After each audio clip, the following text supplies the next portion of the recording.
Thank you for inviting me to this forum. I was struck by the music of Diane's chorus, Wagner's Requiem. I'm not quite the classicist that you are, Diane. I come from a more let's say working class musical foundation. But when I conjure up music that is sufficient to describe the topic at hand here, which is nuclear conflict, I always get Johnny Cash's song, "The Man Comes Around." And the final verse of that, which is spoken by his voice, which is gravelly because he's literally on his deathbed. And I heard a voice in the midst of the four beasts. And I looked and beheld a pale horse. And his name that sat on him was Death, and hell followed with him. That's what we live in today. This isn't, some sort of, future look into a hellish earth. Death is on a pale horse riding to us as we speak. And if you don't recognize that, if you're not aware of that, then you're just going to blissfully go to the abyss, the Armageddon that Helga spoke of. We are on the cusp of thermonuclear war. I keep hearing people talk about comparing the situation we face today with the Cuban Missile Crisis. Let me tell you something about the Cuban Missile Crisis. A, I was a baby, so I don't know anything firsthand. But B, I used to be good friends with a gentleman named William Polk, who was right there next to Kennedy when this happened. You know how we avoided nuclear war during the Cuban Missile Crisis? Diplomacy, old-fashioned diplomacy. Americans talking to Russians, Russians talking to Americans. Politically, we may not have been able to do that up front through standard negotiations, but we had back channels that were approved by the President of the United States, by the General Secretary of the Communist Party, Khrushchev. Today, we don't talk. We have our intelligence, heads meeting in Ankara and other places around the world, but this isn't a negotiation. We are in the midst of not just a heightening of tensions, but we lack the mechanisms to resolve these tensions. There is no diplomatic interaction worthy of the name between the United States and Russia today. I just had lunch with Anatoly Antonov, the ambassador to Russia, and he laments the fact that here's a man. This is a man, regardless of what you think of Russia, of him personally, I don't care. I really don't. He's a man that sat down across from American negotiators during the administration of Barack Obama and negotiated the New START Treaty, the last arms control treaty in existence today between the United States and Russia. He was the Russian negotiator. All right? So he's a man who's accomplished far more than any of the people that currently reside in the State Department today in any capacity. Not a single one of them have accomplished what Anatoly Antonov has. And yet he's the ambassador of Russia to the United States, and he sits in a gilded cage. He's not allowed to interact. Nobody wants to interact with him. Nothing is happening except this. This is something he has spoken of, and senior State Department officials have spoken of. Because at the time I met him, it was on the 35th anniversary of the signing of the Intermediate Nuclear Forces Treaty. It happens to be a treaty that I played an important part in implementing. It was signed in December 1987, began implementation in July 1st of 1988. There was a reunion of sorts of all the old INF hands, and we had somebody from the State Department speak there who is asked to be off the record, so I can't identify the individual or the content of their presentation, except to make the following note. There was a widespread recognition on the part of everybody who attended that the State Department no longer had any say whatsoever in the nuclear posture of the United States of America. And that when it comes to nuclear issues and matters relating to the nuclear enterprise, the Department of Defense reigns supreme. It is responsible for every aspect of the nuclear enterprise to this day, to include any notion of arms control negotiations. And when I brought this up to Ambassador Antonov, he said, well, Sadly, because nothing exists in a vacuum, you can't expect the Russians to retain a certain expertise in arms control negotiation if it isn't exercised. It's like any muscle. If you don't exercise it, it atrophies. And the Russian negotiation component has likewise atrophied, and stepping into the vacuum is the Russian Ministry of Defense. So we have the world's two largest nuclear arsenals, and the people responsible for coming up with mechanisms to control these arsenals and hopefully diminish these arsenals are the very same people who are responsible for modernizing these arsenals and making these weapons more relevant to their respective national security postures. Ladies and gentlemen, this is insanity. Literally the definition of insanity. I can't come up with a quicker route towards global suicide than the one I just described. Nobody is talking disarmament. Everybody's talking arms race. The Russians are already well ahead. They've lapped us 22 times. They have new missiles, new systems out there that we can't match. There's a pro tip to all the wonderful US senators out there. Diane, I hope one day your name is amongst them. Maybe you can whisper sanity in their ears. All the ones that are there right now, without exception, believe that the United States is on the right path when it comes to its nuclear enterprise. The Russians will annihilate us in a nuclear conflict. There is no debate, no doubting this. We thought at one period of time, back before the Russians completed their current round of modernization, that we might be able to assemble the technology and the tools that would enable us to carry out a decapitation attack, a first strike that could nullify both the Russian leadership, command and control, and the bulk of their strategic arsenal to the extent that whatever was left could be handled by a ballistic missile defense system that we were in the process of installing on a global basis. Say global, Scott, what do you mean? Well, I mean, for instance, not just in Poland, Romania, but every Aegis class cruiser and destroyer has been converted into an anti-ballistic missile platform, and we position them strategically around the world in a way that creates a network of ABM capability. It gives us the belief that we can actually shoot down the Russian missiles. Well, the Russians have not only checked us on this, but checkmated us on this. They have weapons today and they're deployed. It's not theoretical weapons, real weapons deployed that nullify all of this. So America has no chance. If we ever initiated something like this, we would be destroyed before the people who initiated realized they had failed. That's how quick the Russian retaliation would be. They'd still be thinking, we're winning. No, you're dead, you're done, you're gone. And yet we're going to spend trillions of dollars modernizing our own nuclear enterprise now in a furtive hope that somehow we can match the Russians. Well, we can't. I will tell you this without a shadow of a doubt, without fear of contradiction. Every weapon system that we are currently talking about employing to replace the existing triad is not sufficient to the task. It won't work, and they don't intimidate the Russians at all. So we have this nuclear situation that's out of control, and we no longer have the capacity to negotiate.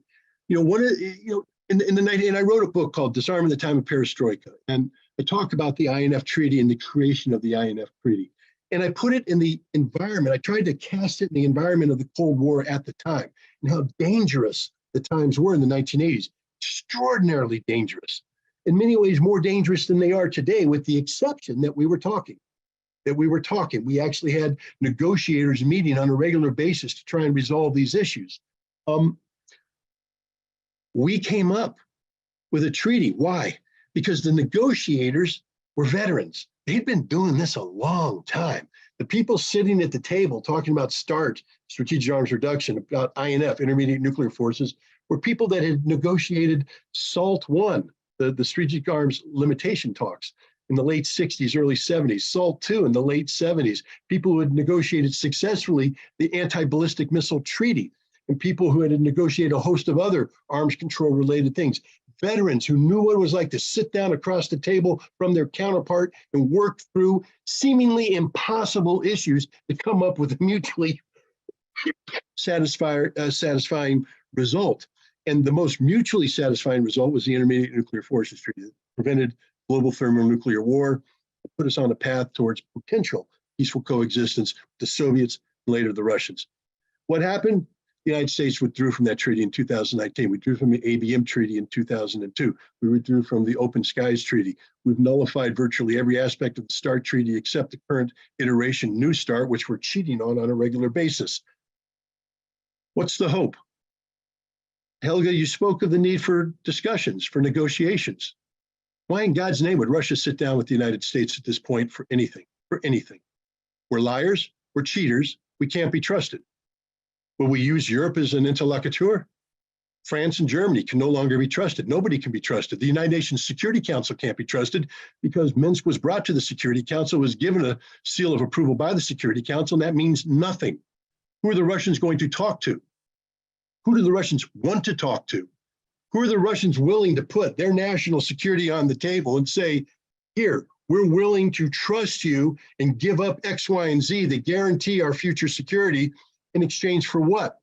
Treaties mean nothing to the West. They mean nothing to the United States. They mean nothing to the Security Council of the United Nations.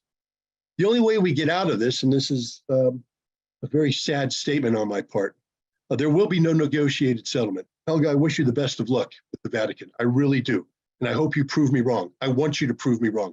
I want you to come up with an adequate negotiating forum that actually works. But I'm here to tell you right now, Russia will never, ever, ever negotiate with anyone about Ukraine.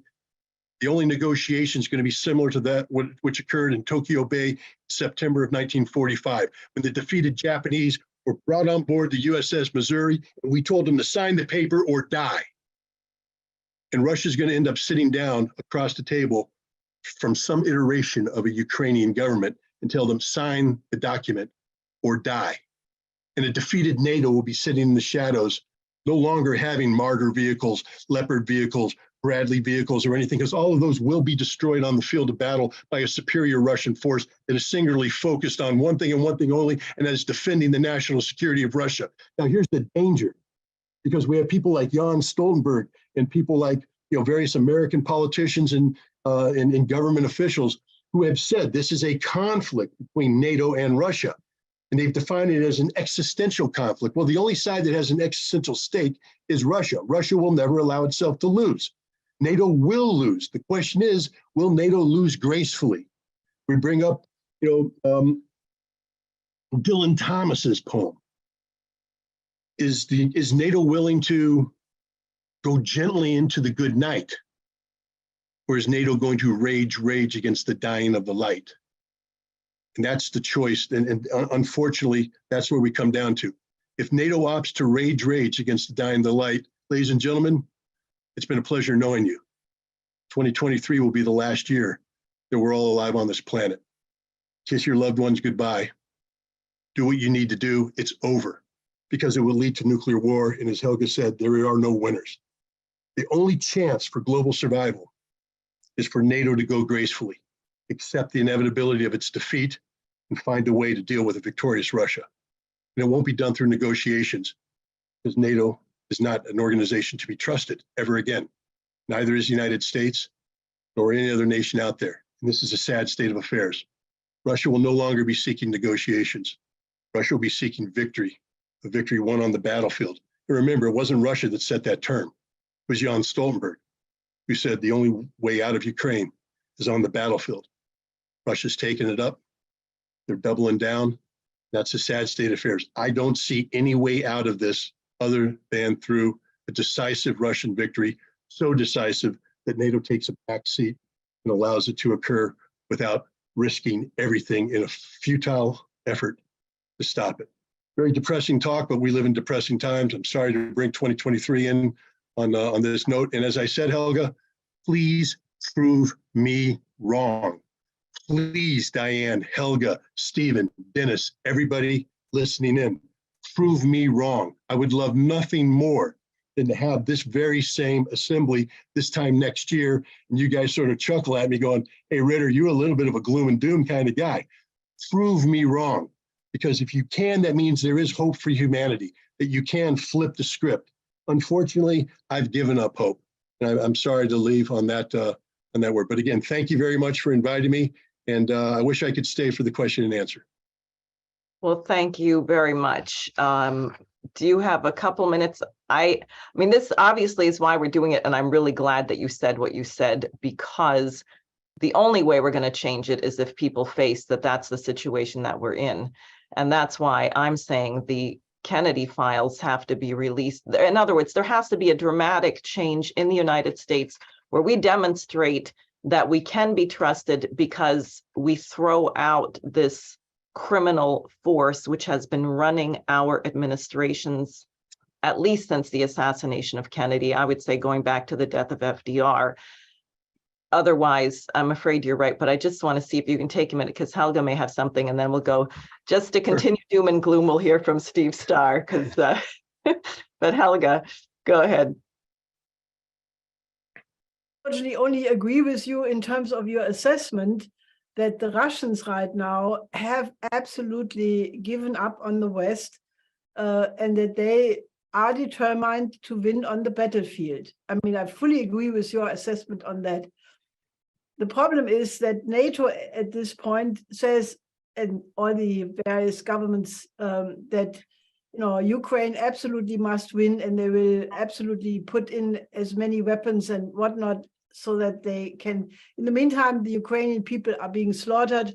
And I agree, we are sitting on a powder keg where what you are saying could happen any moment. But, I take the position that I want to prove you wrong, because, the alternative is that nobody can discuss who was right, what did we, there will be no afterwards, not a historian, nobody will investigate anymore, because there is nobody. And since I'm an eternal optimist, I'm a realist, but I'm also an eternal optimist, I think that mankind is the creative species.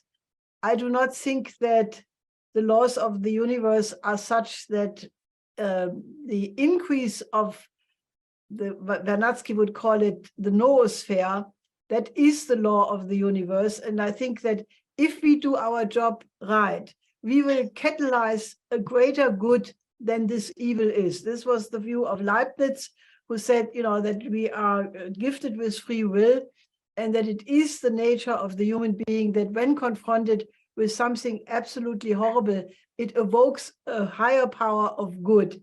And that's what we are trying to do with catalyzing this campaign. And I know many people say, oh, they are not for the Pope for this or that reason. But, I think that the offer of the Vatican to, give the venue of the Vatican, which is a beautiful area, and perfectly fitted. And I will also prove you wrong on your view on music, and Diane will help me, I'm sure of that, because this is not a question of working class or not working class, because, classical music is relevant for the creativity of the mind, but that's another discussion. But I think I would really ask everybody, listen to Scott Ritter. He's absolutely on the mark about the danger. But, let's not, the mankind is so beautiful. And I don't want to have a situation where Beethoven composed the Ninth Symphony for nothing, because there will be nobody left to listen to it. And all the great works of all the many generations before us, and the potential of future generations. This is a temporary moment where humanity will be tested. Do we have the moral fitness to survive? But I think, the fact that the developing countries, the global south, refuse to be drawn into this geopolitical confrontation. They did not want to join to condemn Russia unilaterally. They say there is a revival of the non-aligned movement. The spirit of Bandung is alive again. The majority of the countries of the world want to shed colonialism in its modern clothes forever. I see this more as an epochal change. We are at the end of an epoch, which was dominated by imperialism, colonialism, oligarchy, and suppression of the vast majority of the world.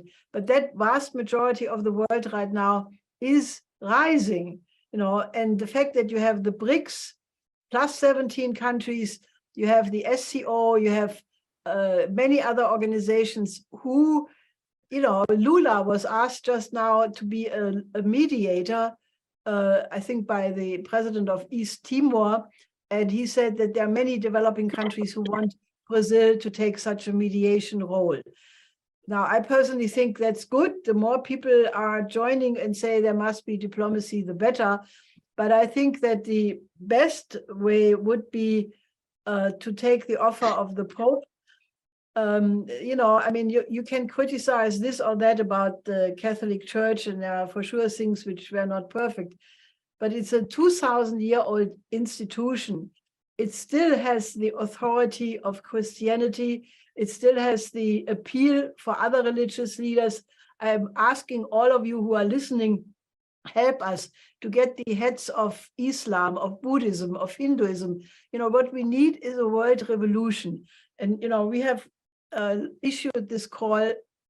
The danger of World War III makes every citizen automatically a world citizen. So let's form a movement of world citizens, and I have issued the call, world citizens of all countries unite. And those of you who know that I'm coming from Trier may get the irony of why I chose that slogan. But I hope you take it with humor and not dogmatically, because I'm not advertising any ideology. I really want to create the principle of the coincidence of opposites, the higher one, the one humanity. If people understand that we have to think the one humanity first before geopolitical or national conflict, I think we can create a new epoch of mankind, completely new era, which will be as different as the modern times from the Middle Ages. Let me just say this, Helga, and I say this in sincerity and with a little bit of humor, so don't take it wrong.